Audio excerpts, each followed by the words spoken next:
He was one of the most infamous cannibals in American history, and when the father finally learned of the monstrous crimes his son had committed, the expression on his face became the most shocking moment in the entire series. The initial unease was a natural reaction of the flesh and blood, followed by a sigh, as if trying to compress an overwhelming guilt into a bearable weight. He tried hard to appear sorrowful, for as a father, sadness should have been the purest and most direct response to such a tragedy caused by his own son. Unwilling to give up, he tried again, yet no tears came out. That final, low sigh revealed the truth. He had long sensed the abnormality in his son, but chose to ignore it. At this moment, even his attempt to act sad seemed fake, and that hollow emotion felt colder than any weeping. This is the story of Jeffrey Dahmer, one of the most notorious serial killers and cannibals in American history. Even the most restrained narration remains more horrifying than any fictional crime story. The story begins in Milwaukee, Wisconsin in 1991. One day, a woman next door heard Jeffrey leaving his apartment and quickly stopped him, complaining that the foul smell coming from his place had become unbearable.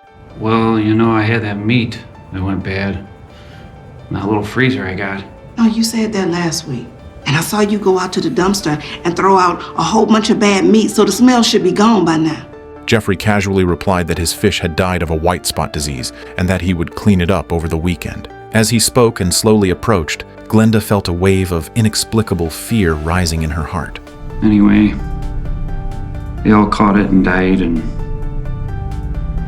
I'll clean it out this weekend.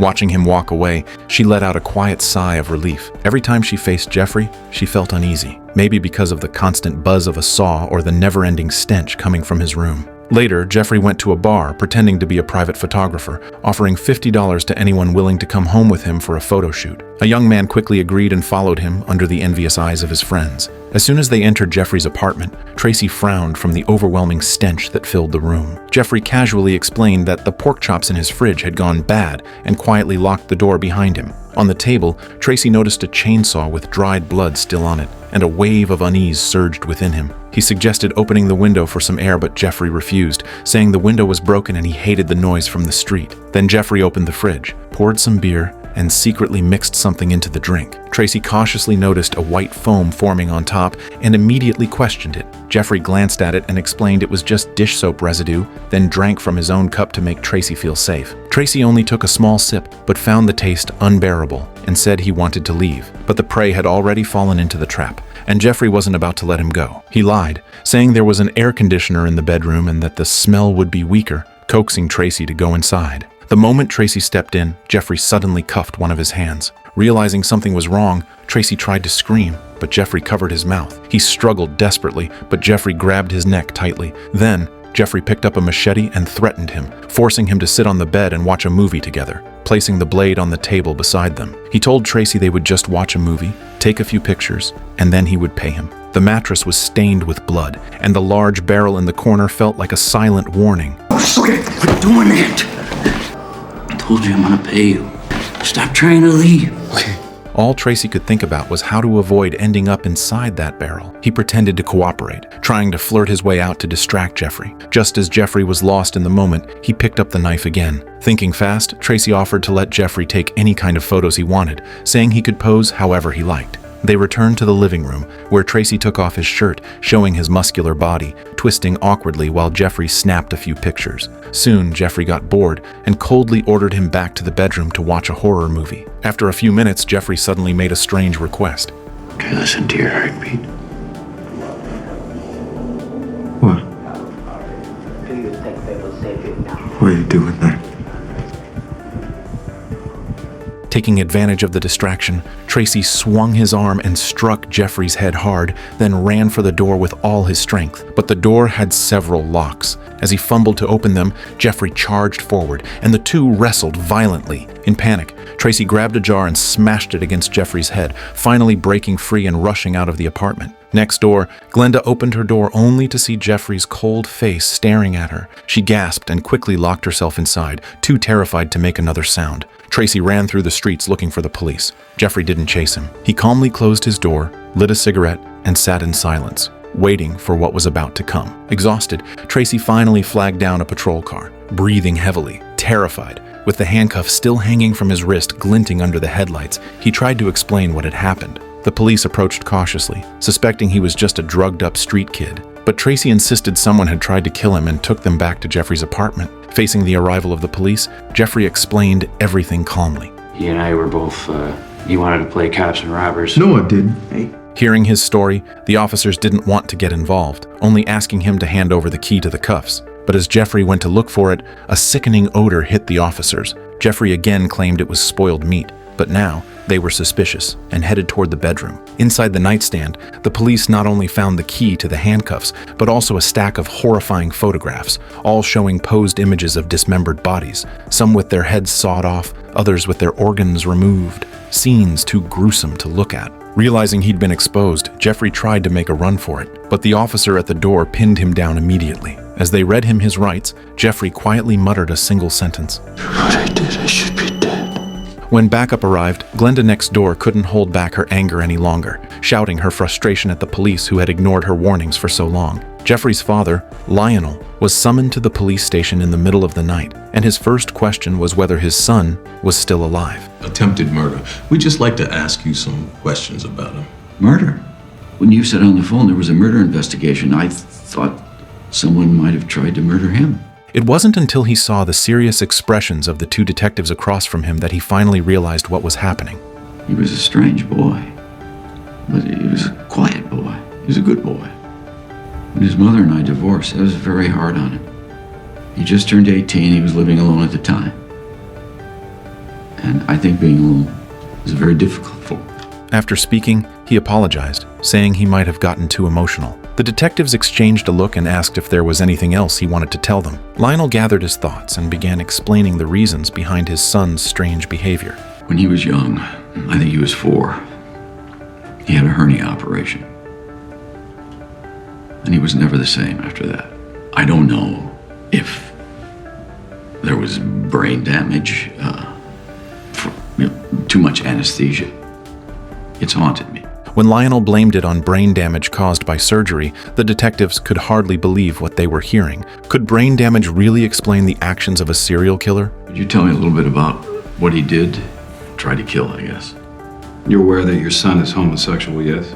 Hearing that, Lionel became visibly uneasy. He took a sip of water, trying to steady himself. Allegedly, he lured a man back to his apartment and tried to kill him. The man got away, and when the police arrived to arrest your son, well, they found various items around the apartment that indicate that your son has committed multiple murders.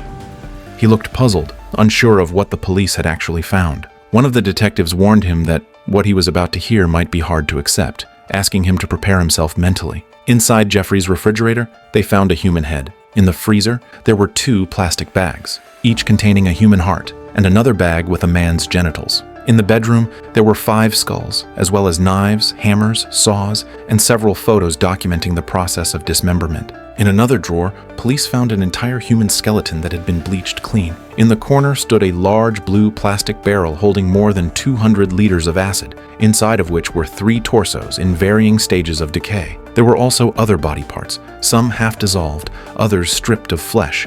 Debris on some of the cooking utensils we found and the marks on some of the body parts, as well as things your son mentioned to us. We believe he ate some of his victims. As if he had been experimenting on how to separate tissue from bone. Seeing Lionel's horrified face, the 2 detectives, understanding his situation, decided to let him sit alone for a while to calm down before continuing. He slowly took a sip of water, trying to compose himself. As a father, he knew he should have been heartbroken at this moment, but when faced with the monstrous crimes his son had committed, he realized he couldn't even pretend to be sad. He took a deep breath and tried once again to look pained, but he still couldn't do it. Regret and guilt wrapped around him like chains, making even the act of pretending to grieve impossible. That kind of emotion was more tragic than any loud wailing could ever be. Meanwhile, the police discovered more remains belonging to multiple victims inside Jeffrey's apartment. The news spread quickly, causing an uproar. The entire building was sealed off, and Glenda, along with all other residents, were forced to move out. Reporters rushed to the scene, suspecting it was an unprecedented massacre, but the police refused to reveal the exact number of victims. Public anger turned toward law enforcement. How could a man with a history of assault, still on parole, continue killing for years without being stopped? especially when so many neighbors had repeatedly reported him. Why hadn't the police acted? Jeffrey was taken to the station for questioning, yet even as the detectives interrogated him, he remained calm. Seeing his cooperation, one detective asked the 3 questions everyone wanted answered the most. Why do you think you did it? Killed all these men. And why did you keep them?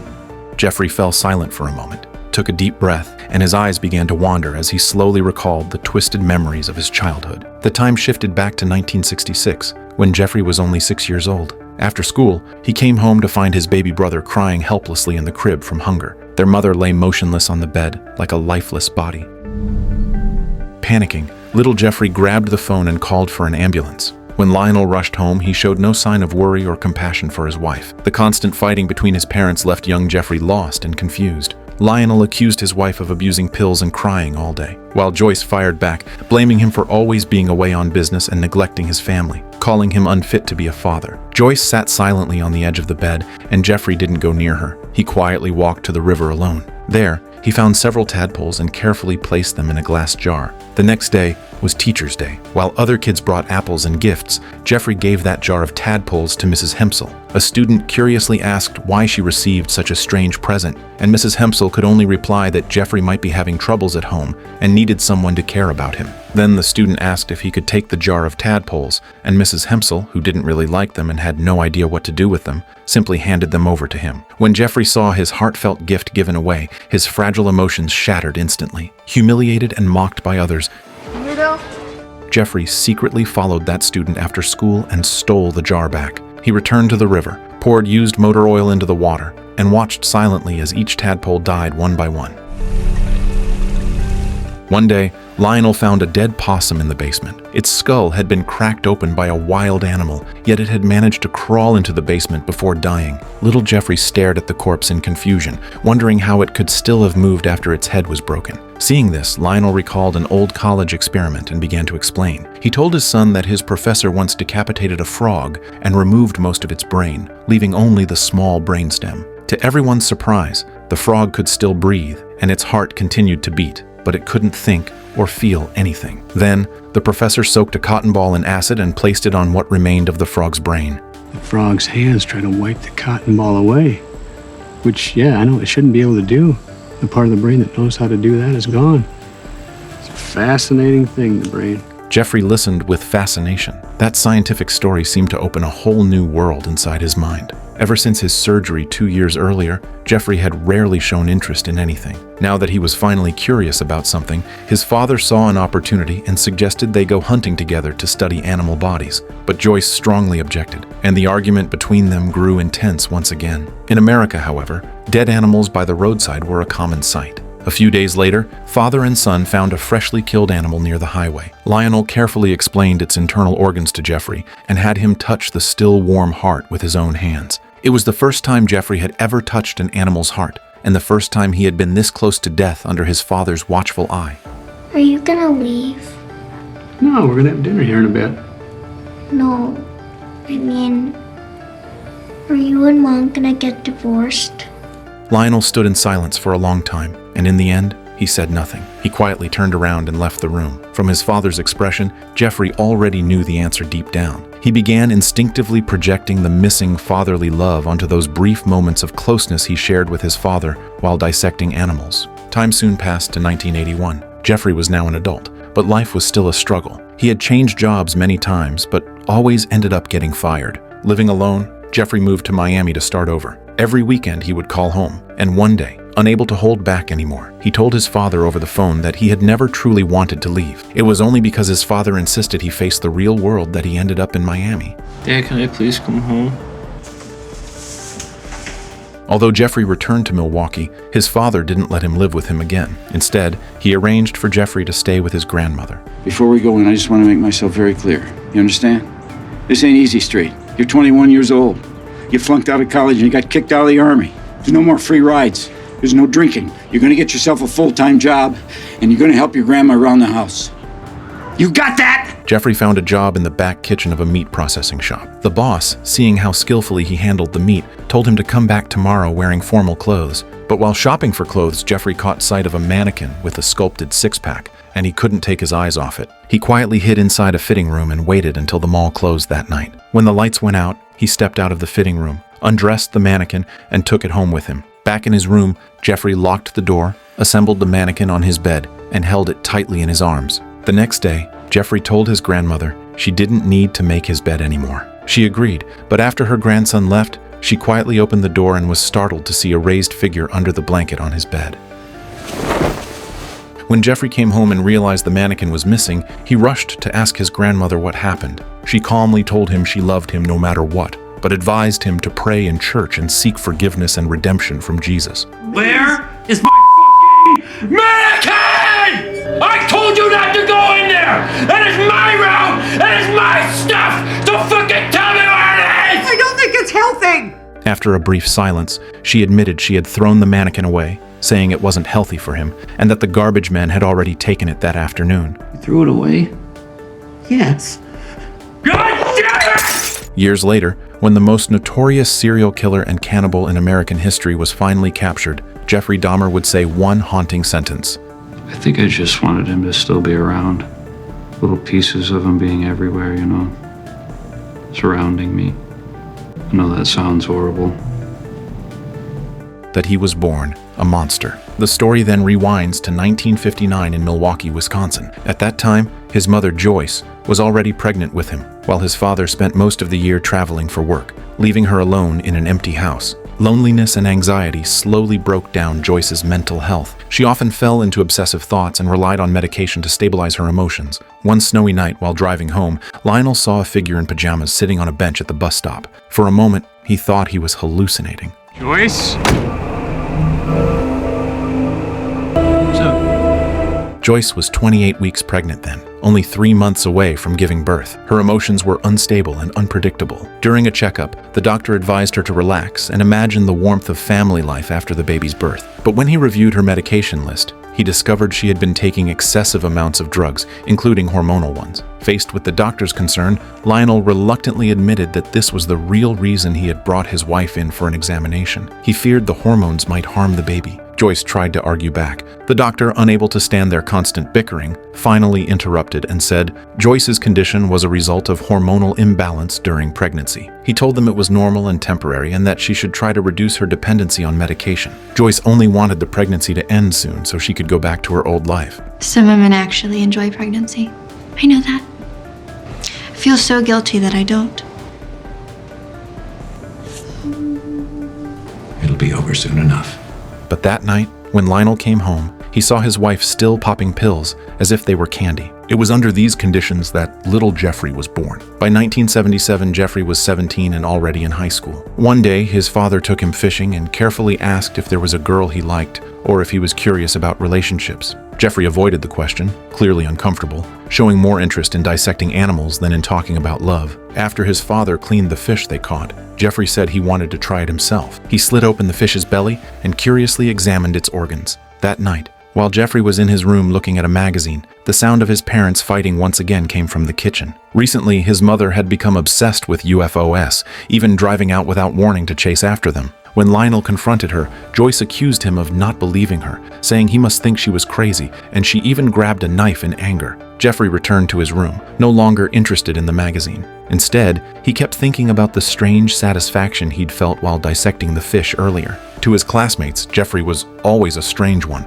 The boy he secretly liked once asked him to imitate a person with a mental disability in front of everyone. After the others laughed and praised him, Jeffrey remembered his parents' fight from the night before. This time, though, his classmates looked confused, thinking he was even weirder than before. The biology class was Jeffrey's favorite subject. The teacher gave each group of students a small pig and asked them to try dissecting it to learn about the structure of an animal's body. The girl paired with Jeffrey looked disgusted and quickly raised her hand, saying she was a vegetarian. Jeffrey followed the teacher's instructions, but instinctively pulled out the heart first. After class, the teacher praised his focus and attention to detail. Jeffrey asked if he could take one of the pigs home to practice. The teacher was stunned, saying that in more than 20 years of teaching biology, no student had ever asked that question before. Later, Jeffrey approached the boy he liked and invited him to come over after school to dissect the pig together. Are you fucking kidding me?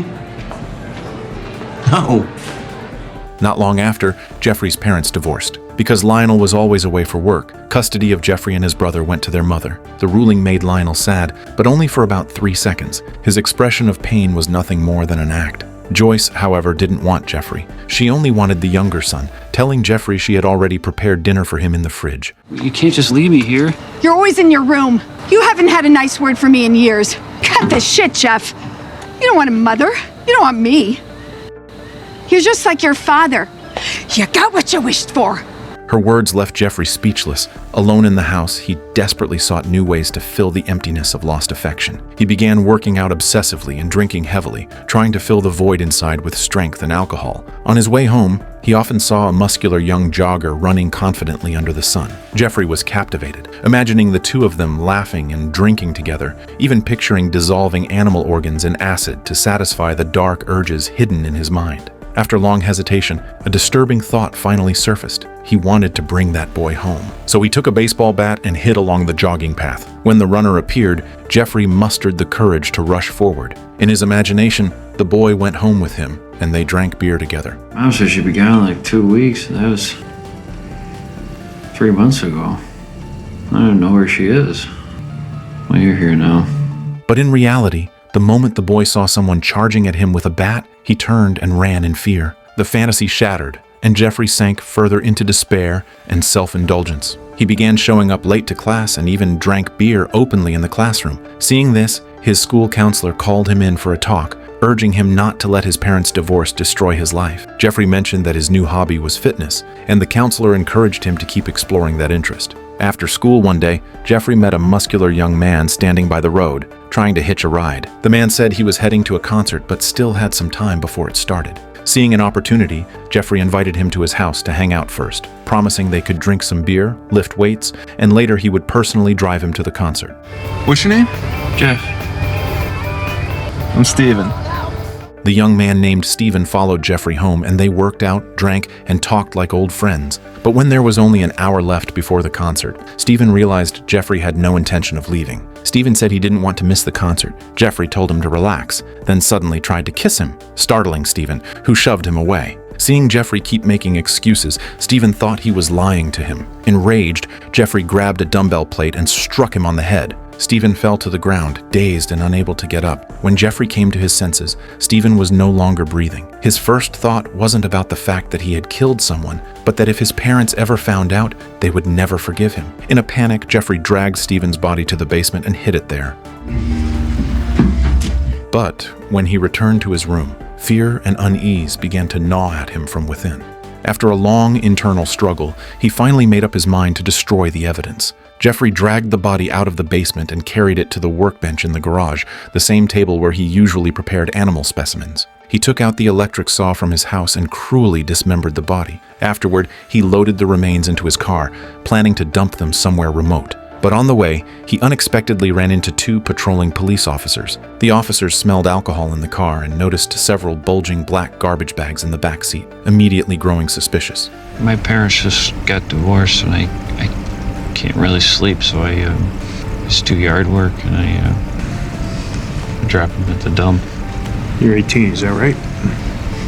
So you got your whole life ahead of you.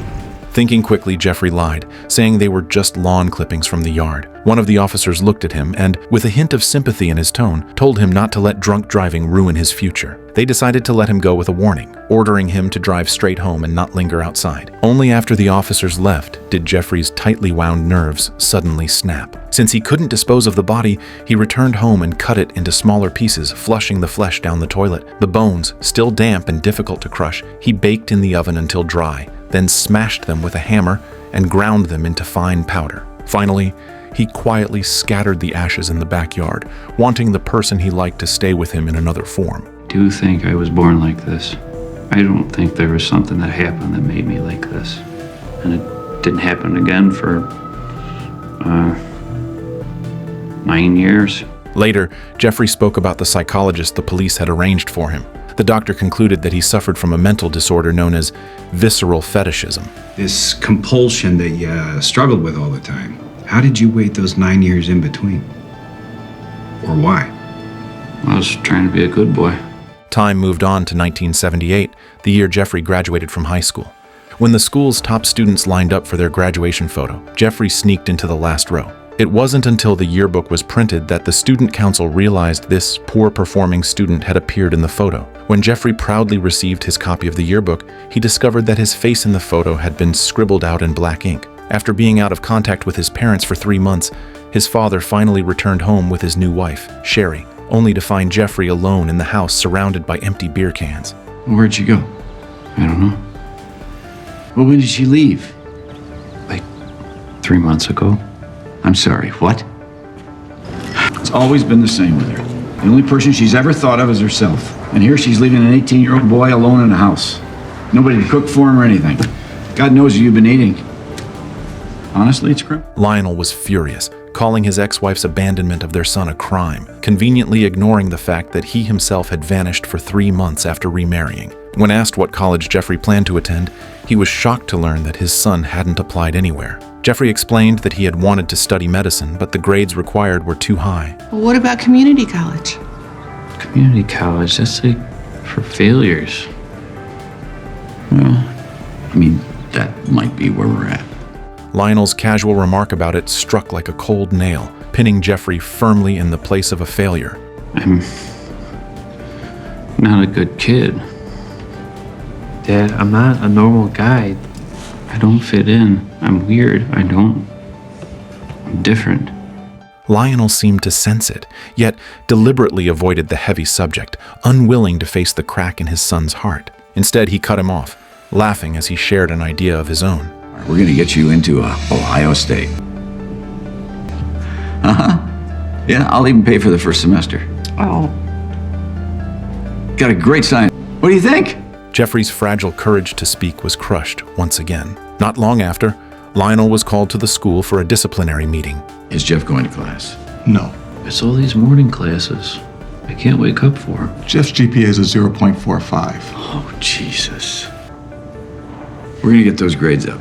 Mr. Dahmer, you don't understand. Jeff has been expelled.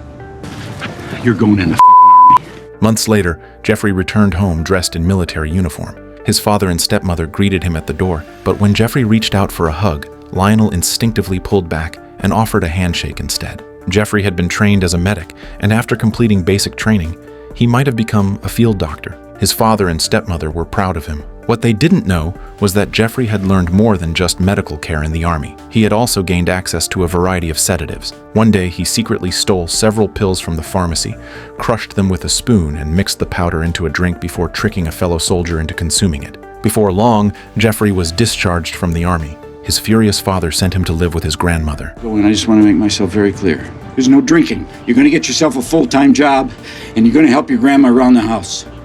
You got that? One night, his grandmother took out a wooden box containing photos of Lionel's childhood awards to show Jeffrey, but it was the lockable box itself that caught his attention. I didn't want a ribbon for anything my whole life. Like the bad egg. Jeff Dahmer, you look at me. There isn't a thing wrong with you that we can't fix. I think you just need to find a nice girl, that's all. She advised him to attend church with her every week, believing that drinking, isolation, and self-indulgence were temptations pulling him off the right path. You're a good boy, Jeff. You're every bit as good as your father. You just have different challenges than he did. Everybody's got something different they're fighting with. You're good deep down, Jeff. You may not believe it, but I sure do. Thanks, Grandma. One day, she discovered a mannequin with chiseled abs hidden beneath Jeffrey's blanket. Disgusted, she decided it was unhealthy and threw it away. The incident deeply wounded Jeffrey. God damn it! That night, he quietly apologized to his grandmother, insisting he wasn't that kind of person. I think I just want a friend. Well, I accept your apology, but I don't like the cursing. When a TV commercial for the state fair came on, his grandmother suggested he go, hoping he might make new friends there. At the fair, Jeffrey drank heavily and fell into hallucinations. He mistook a mannequin for the deceased Stephen and, in full view of the crowd, indulged his most hidden desire. He was arrested on the spot. When word reached his boss at the butcher shop, Jeffrey lost his job. Later, he applied to a private hospital and, with his experience as an Army medic, was quickly hired. His grandmother was relieved. That night, when she asked why he wasn't eating cake, Jeffrey brushed it off, saying he wasn't hungry. But once back in his room, he took several blood bags he had stolen from the hospital, carefully cut them open, and drank the dark red liquid straight from the pouch. That strange sense of satisfaction began to spread quietly through him. With a steady job, Jeffrey started frequenting bars and clubs where he made a few friends.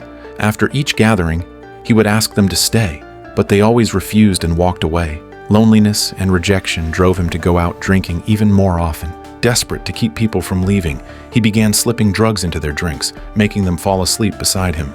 After several incidents, a motel owner noticed something was off and, fearing a tragedy, blacklisted Jeffrey from the premises. But Jeffrey couldn't stop. Driven by his impulses, he found a new target, a man named Tuomi. This time, he spent a large sum to take Tuomi to a high-end hotel.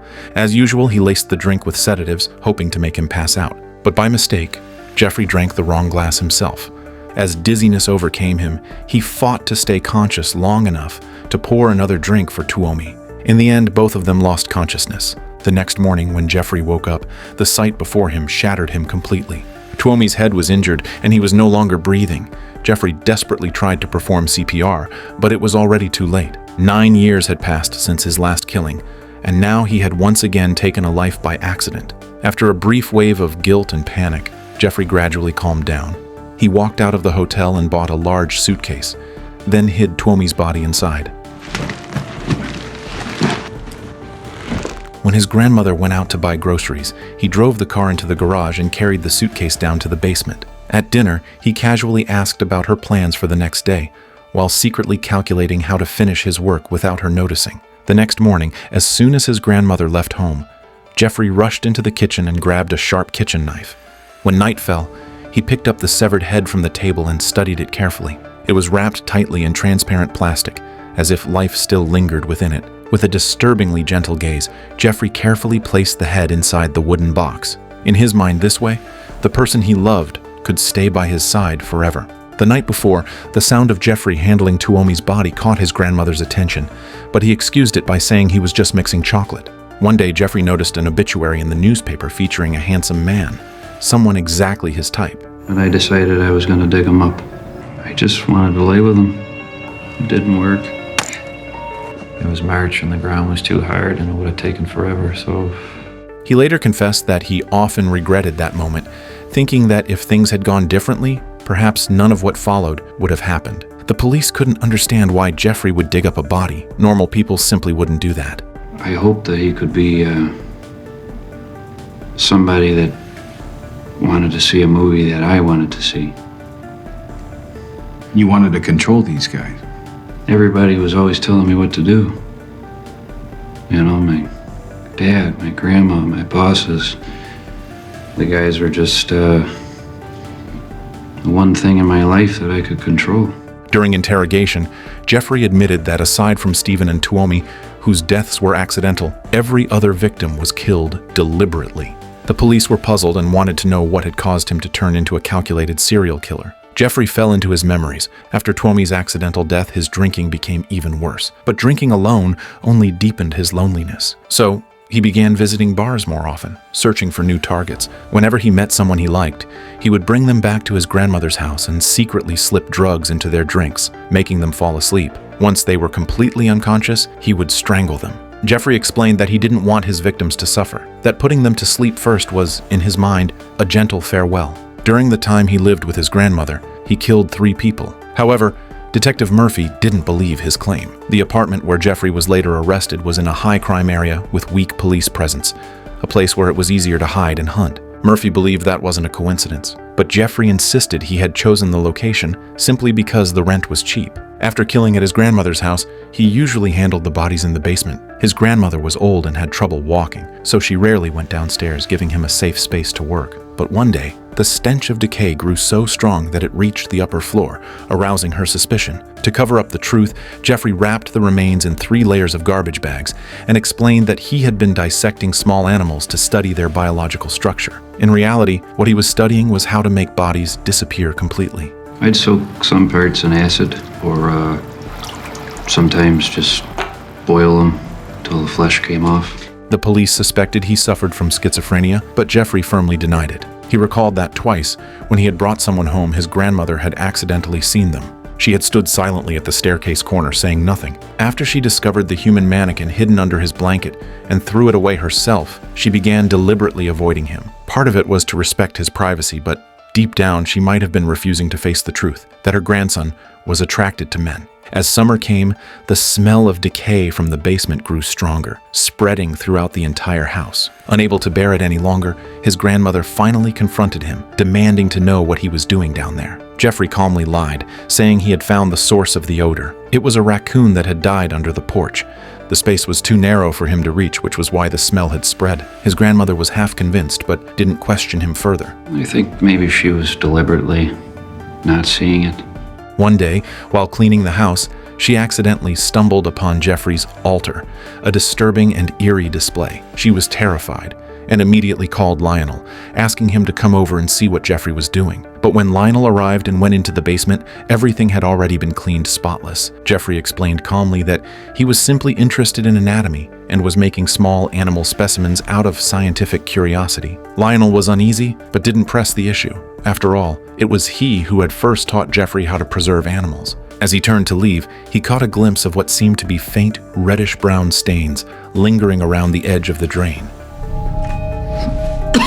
It's one of my experiments. I was just using chemicals to try to melt the flesh. Lionel warned Jeffrey never to experiment with animal corpses again. After that, Jeffrey stopped for several months. During that time, he was deeply afraid. Every time he heard sirens nearby, he thought the police were coming to arrest him, but no one ever came. He even followed the local news, yet there were never any reports of missing people. So then I thought that if I was careful, I wasn't going to get caught. One day, Jeffrey saw a man by the roadside whose car had broken down. The man was muscular and handsome, exactly Jeffrey's type. Jeffrey approached him and offered to help fix the car. After chatting for a while, he lied, saying he needed to go home to get some tools and invited the man to come with him. Out of trust, the man, whose name was Ronald, agreed and followed Jeffrey back to his grandmother's house. Once inside, Jeffrey made coffee for Ronald and secretly added something to his cup. Before long, Ronald began to feel dizzy, his consciousness fading. Just as Jeffrey was about to act, footsteps echoed from upstairs. His grandmother came down and saw a stranger slumped on the couch, asking Jeffrey what was going on. Jeffrey quickly explained that his friend had simply had too much to drink and that he was helping him sober up. Looking at Ronald's condition, she frowned, and her intuition told her this wasn't just simple drunkenness. She refused to go back upstairs and insisted on staying to watch over Ronald until he woke up. She even suggested that if he really didn't feel well, they should take him to the hospital immediately. But Ronald never woke up the next morning. In her heart, she sensed that Jeffrey had done something terrible again, yet she couldn't bring herself to believe it, nor face the truth. She chose to look away, pretending it was an accident.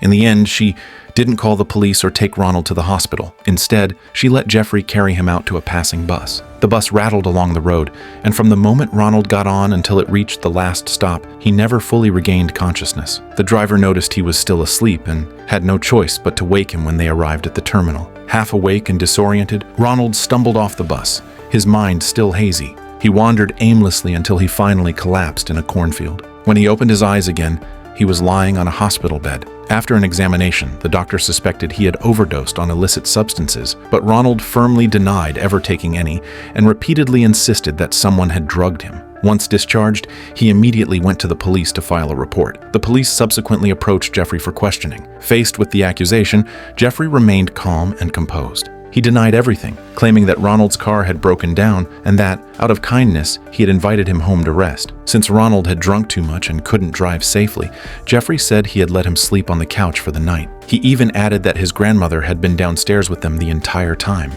With his grandmother's testimony confirming his story, the police concluded it was just a misunderstanding.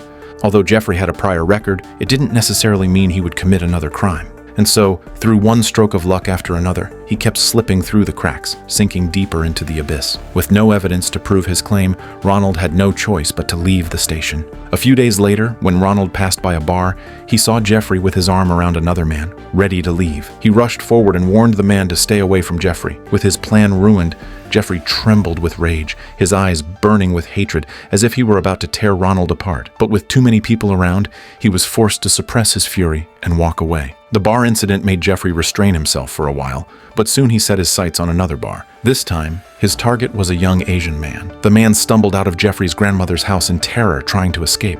Jeffrey chased him to the doorway, waving money in an attempt to lure Somsak back, but Somsak shook his head and ran desperately. Just as Jeffrey was about to go after him, his grandmother, seeing the scene from upstairs, banged on the window, forcing him to stop. Somsak soon fell unconscious at home and was rushed to the hospital by his family. The police launched an investigation. Jeffrey was charged with second-degree assault. In court, he argued that it had all been a drunken mistake. This made the judge think of his own grandson, who had once struggled with drinking, but turned his life around and opened a laundry business. He believed Jeffrey could do the same.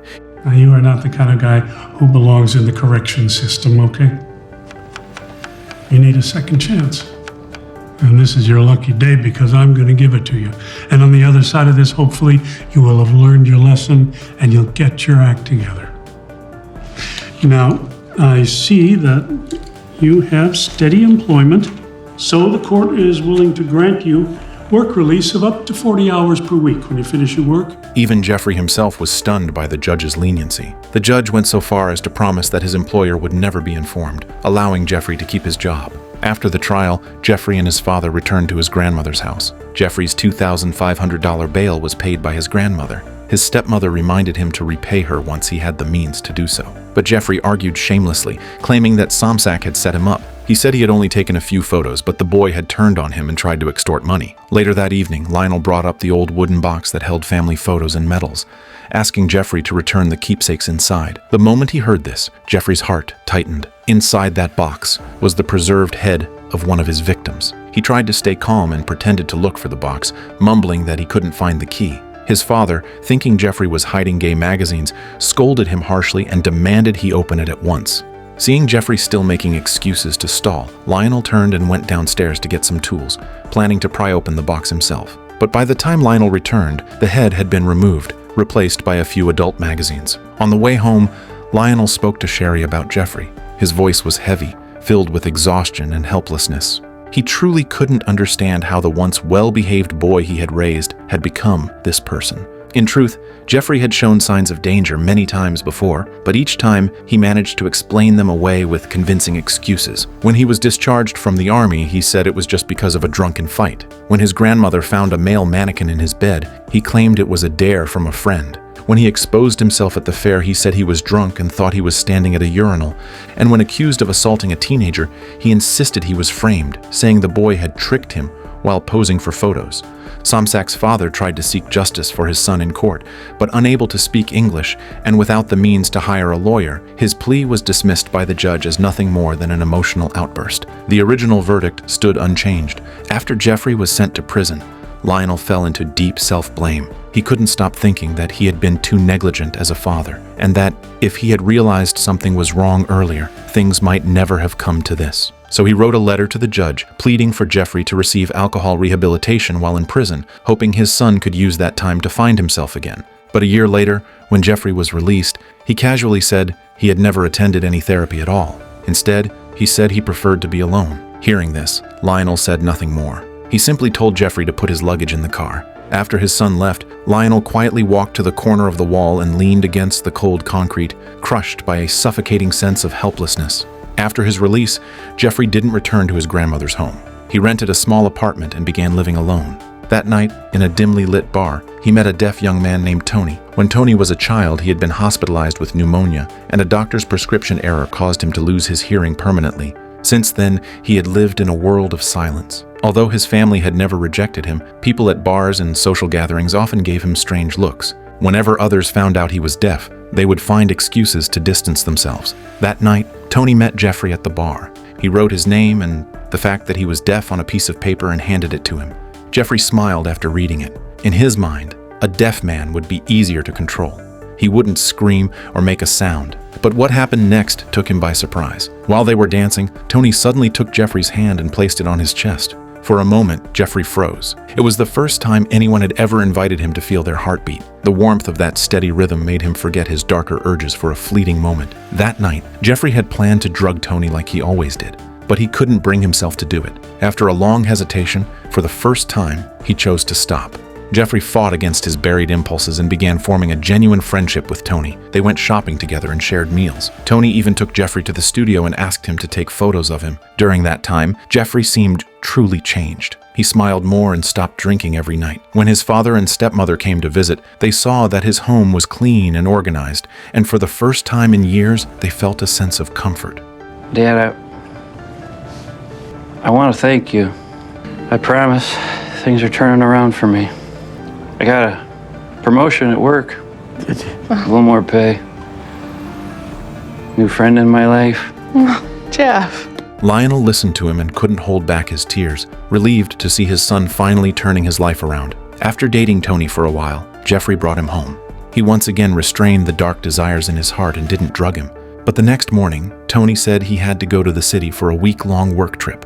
A sudden panic gripped Jeffrey. He anxiously asked Tuomi when he would see him again. Tuomi patiently explained that he was going to work in the city and wrote on a note that he would return the following week, promising not to disappear like before. Behind his back, Jeffrey's hand clenched tightly around a hammer, but in the end, he still couldn't bring himself to act. The next day, Tuomi's mother went to the police, reporting that her son had vanished after promising to spend the weekend with his family. His workplace hadn't seen him either.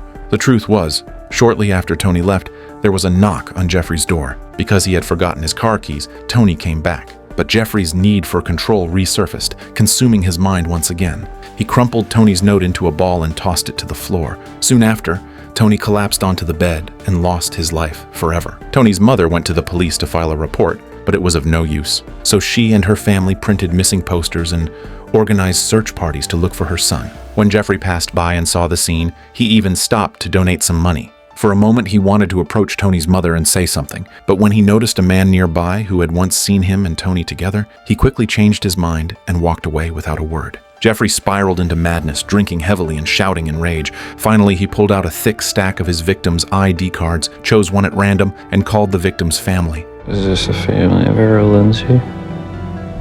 Yes, I'm his sister. Who's this? You should stop looking for him. He's gone now. Tuomi's mother was still deeply worried about her missing son. The day before he disappeared, she had seen a TV report about the rising spread of illness and warned him to be careful. Tuomi promised that before leaving town the next day, he would stop by to say goodbye. But she never imagined that her son would end up as Jeffrey's next victim. Jeffrey carefully selected the most tender and elastic piece of flesh, gently placed it into a pan, and seared it on both sides until it was half cooked. He picked up his knife and fork, his expression solemn, as if performing a sacred ritual. Then he cut off a small piece, lifted it with his fork, and slowly placed it in his mouth, closing his eyes to savor the taste. For him, it was not only a satisfaction of taste, but also a symbol of possession and eternity. In that moment, he felt as if the victim's soul had entered his body, merging with him completely, never to be separated again. After Jeffrey gave the police a detailed account of his years of killings, the officers contacted an Asian family to inform them that their child had been killed. And the victim's older brother was the same young man who, years ago, had caused Jeffrey to be sentenced to 1 year in prison, yet still allowed to keep his job.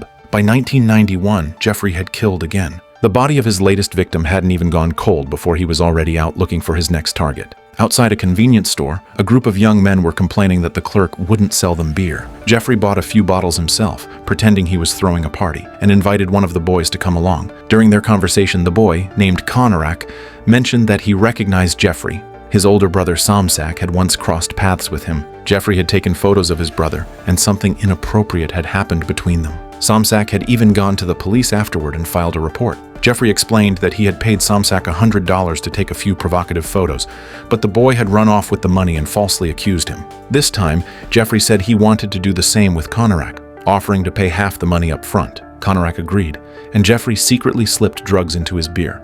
Moments after drinking it, Konarak collapsed unconscious. Jeffrey carried him into the bedroom, took off his clothes, and started taking photos while watching a movie. Jeffrey noticed the beer was almost gone, so he went out to buy more. While he was gone, Konarak, fighting through dizziness, managed to escape from the apartment. Glenda, the neighbor next door, saw him, and immediately called the police. When Jeffrey returned and saw the officers, he calmly explained that Conorak was his boyfriend, that he had just had too much to drink, and that they lived together. When the police asked Conorak's age, Jeffrey lied and said he was 19. The officers didn't bother to verify and simply told Jeffrey to take him back home to rest. Glenda protested, asking why they didn't confirm the boy's age. It was clear he was younger than 19. For safety, the police escorted Jeffrey and Conorak back to the apartment. As soon as they entered, the officers noticed a foul odor in the air.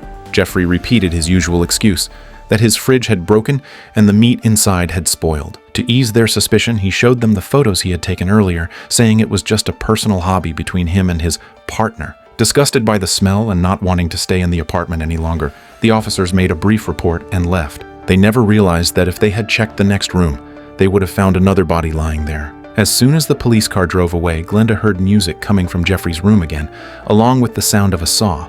The stench from Jeffrey's apartment became unbearable, and Glenda filed complaint after complaint, but no one believed her. Her daughter was so frightened that she moved in with her boyfriend just to get away from the smell. Even with the windows open and fans running all day, Glenda couldn't bear it. She repeatedly went to the building manager in tears, begging for help. Eventually, the manager sent Jeffrey an eviction notice, ordering him to move out within 30 days. In an attempt to calm things down, Jeffrey showed up at Glenda's door with a gift. It was a sandwich stuffed with shredded meat. Glenda refused to eat anything from him. His apartment reeked of decay, and that smell had been poisoning her entire home. She told him directly that she wouldn't forgive him and wouldn't eat the sandwich, but Jeffrey refused to back down. As anger and dark thoughts began to rise inside him, Eat the sandwich, I made it for you. See if you like it. I'll eat it later. Get out of my apartment. Eat it. Get out of my house. a noise came from inside Glenda's apartment. Realizing there were other people in Glenda's apartment, Jeffrey had no choice but to get up and leave. That same night, Glenda heard screaming and the whir of a saw through the air vent again. She called the police in a panic, but they told her to check for herself first. Because she had called so many times before, the police had grown impatient, dismissing her as a nuisance who was wasting their time. Resource, okay? I am saying somebody is being killed. Do you get that? Time jumped to the present as Lionel visited his son in prison. He still believed Jeffrey could be saved, asking him when those dark thoughts had first begun. But when Jeffrey said it started back when he taught him how to make animal specimens, Lionel completely broke down. You're not gonna lay this on me. No. It's not my fault. I didn't do this. I was a good dad to you. I know. Well, what I was doing was I was showing concern for my son who finally showed an interest in something. Okay, Dad. You know, I mean, what you did, I didn't teach you how to do that. No. You hear me? Okay. I didn't do this. After returning home, Lionel vented his frustration to his wife, insisting that Jeffrey's condition was caused by the hormone pills his ex-wife had taken during pregnancy. He also brought up how she had once abandoned their son for 3 months. Finally, Lionel revealed a secret he had never dared to admit. As a child, he too had dark thoughts, even bringing a homemade bomb to school and throwing it out the window. He once fantasized about hypnotizing a girl from his neighborhood to do something terrible to her. He even imagined killing someone while sitting in church. Sherry could only comfort Lionel, saying maybe things weren't as hopeless as they seemed. After all, they still had another son, one who was kind and lived a stable life. After the case of Jeffrey, the cannibal, was made public, his grandmother's house became a media hotspot. Reporters crowded outside, surrounding the house completely. By then, his grandmother had already developed dementia. Facing a yard full of strangers, she looked completely bewildered and kept calling her grandson's name toward the staircase, asking Jeffrey to come downstairs. Television and newspapers were filled with stories about the cannibal Jeffrey Dahmer. The last surviving victim, Tracy, even appeared on a television program, recalling how Jeffrey had planned to eat his heart. Soon, anonymous sources began spreading rumors through the media, claiming that Jeffrey's stepmother had often beaten and scolded him. Others went further, accusing his father of having abused him when he was a child. These accusations infuriated Lionel, and he went to the prison with his lawyer to meet Jeffrey. By that time, Jeffrey had already appeared on the covers of major magazines. Because their state didn't have the death penalty, Jeffrey, despite his horrific crimes, could only receive life imprisonment. Lionel brought up the infamous serial killer Ed Gein from years ago, a madman whose house had been found filled with human remains, lampshades, and chairs made of skin. He had murdered many people, but was declared insane and never served time in prison. Instead, he lived out his life comfortably in a psychiatric hospital. The lawyer suggested that Jeffrey take the same route, pleading insanity to avoid punishment. As a comic book, I I read about him, I think. I remember the cover, I think. Lionel believed it was those wicked comic books that had ruined his son. The lawyer told him that if they wanted Jeffrey to avoid a life sentence, they had to insist that he had been mentally ill when committing the crimes. But during the first trial, after long deliberation, the jury concluded that Jeffrey had been fully aware of his actions and was legally responsible for all of them. Jeffrey calmly admitted to 15 counts of first-degree murder. The judge firmly told the victims' families that this verdict guaranteed Jeffrey would spend the rest of his life in prison with no chance of release. After the hearing, Lionel and Joyce once again argued bitterly in public, each blaming the other for turning their son into a monster. Ironically, after leaving Lionel, Joyce's life eventually became calm again. She even tried to visit some of the victims' families, apologizing and asking for forgiveness. One mother replied softly, saying she understood Joyce's pain as a parent, but could never forgive the man who took her child's life. When the hearing reached the victim impact statements,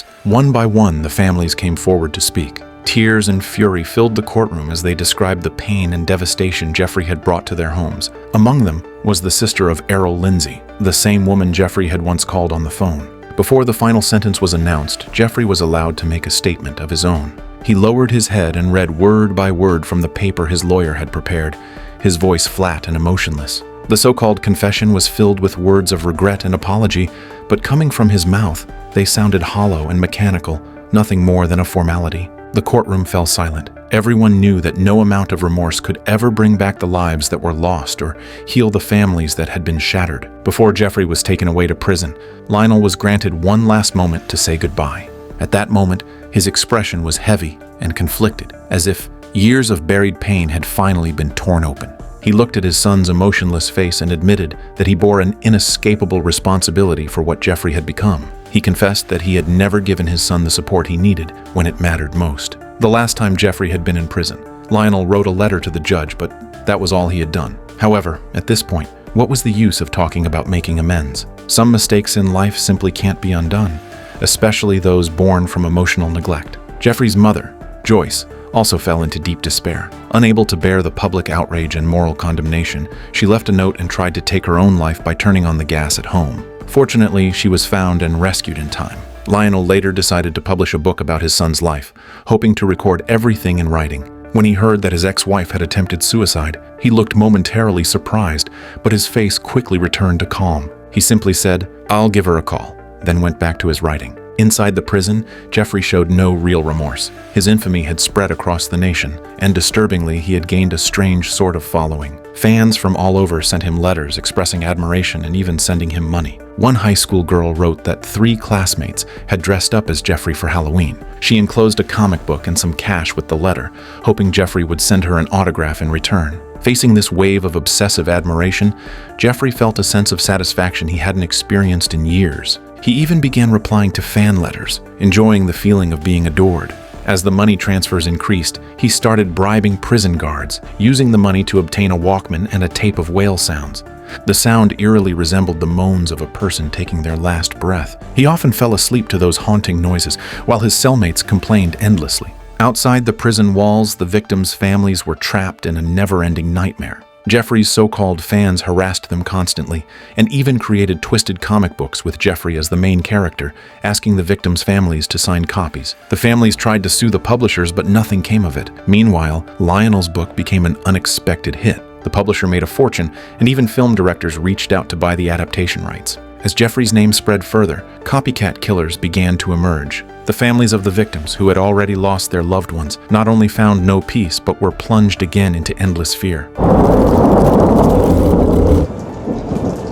Jeffrey, on the other hand, lived comfortably in prison, eating well, sleeping soundly, and even participating in recreational activities. He started attending the prison chapel, singing hymns and joining worship sessions with other inmates.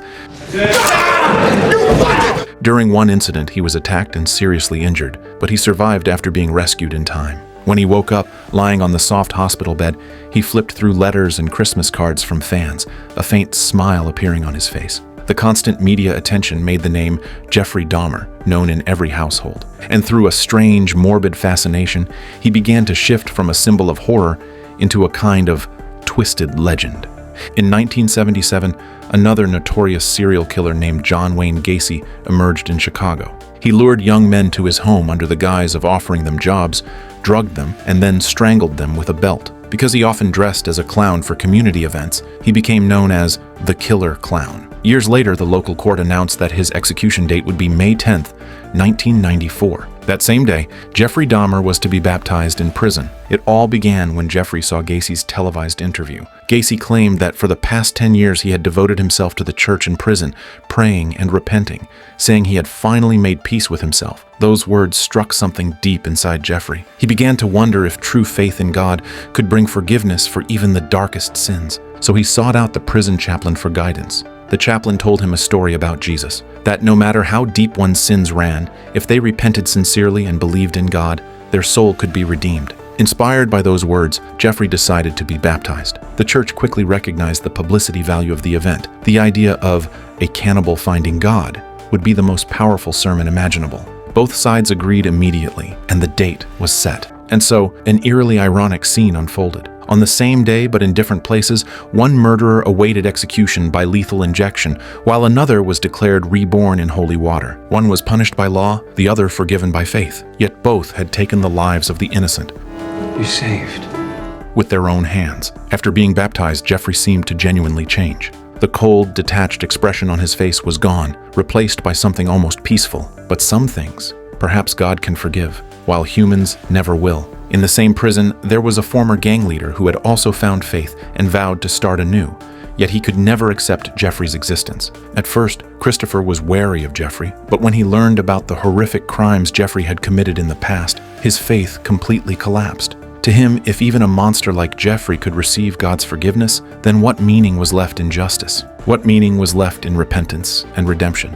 One day, Christopher found a chance to be alone with Jeffrey while they cleaned the prison bathroom.